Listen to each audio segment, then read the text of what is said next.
Picture this.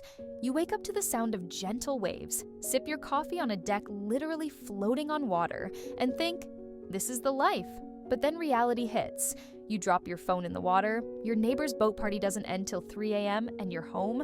It sways like a drunk uncle at a wedding. Welcome to the world of floating homes. They're not boats, they're not houses, and they're definitely not for everyone. But how did we get here? Where did the idea of living on water start? And is this the future of housing or just another terrible idea? Buckle up, because today we're diving deep into the weird, wild, and wonderful world of floating homes. Floating homes started out as an alternative lifestyle, but are now a legit real estate trend. Because let's face it, cities are too expensive. People want fresh air, not traffic fumes. Climate change is sinking coastal cities anyway.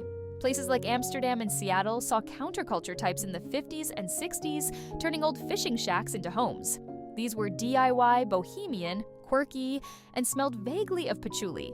But in 2025, floating homes are going mainstream. Even planners and architects are embracing the idea, not just as a cool lifestyle choice, but as a solution for land shortages.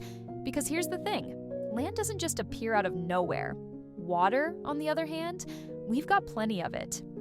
If you're wondering where to find the coolest floating homes, here's the world tour of water-based real estate. Number 1, Amsterdam, Netherlands, the OG floating home capital, where entire neighborhoods exist on water. The Dutch have been doing this for decades, and honestly, they make it look effortless. Next up, Vancouver, Canada. The dream of waterfront living is real here, except it costs just as much as land-based homes because Vancouver is allergic to affordable housing. Third on the list, Seattle, USA, home to the Sleepless in Seattle houseboat. Floating homes here range from rustic to million-dollar masterpieces. Number 4, Bangkok, Thailand, and Cambodia. Floating villages have existed here for centuries. People literally live their whole lives on water. And number 5, Hamburg, Germany. They're engineering floating homes like Tesla's, turning them into high-tech eco-houses. Let's get real. Floating homes aren't for everyone. Here's what no one tells you. The good, views on views. You'll wake up every day feeling like you're in a postcard. No backyard maintenance, just water. No mowing the lawn ever again. Built-in community. You're living right next to people with the same lifestyle. Expect potlucks and unannounced dock parties. The not so good. Everything gets wet.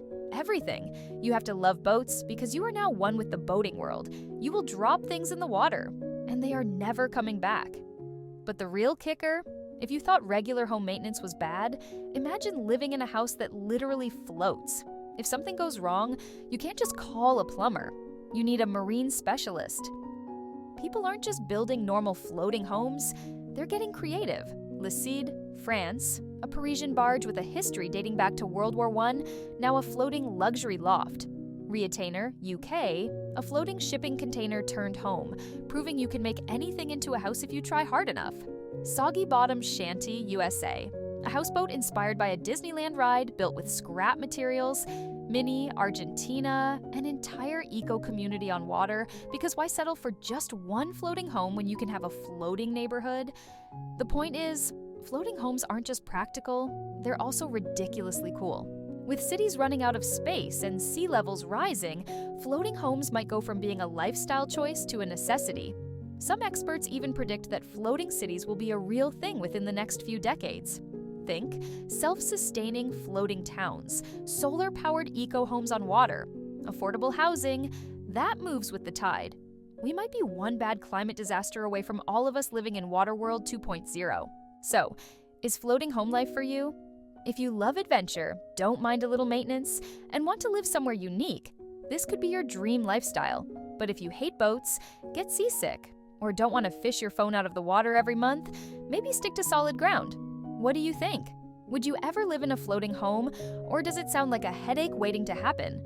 Drop your thoughts in the comments. And hey, don't forget to like, subscribe, and hit that bell for more deep dives into the wild world of real estate. See you in the next one!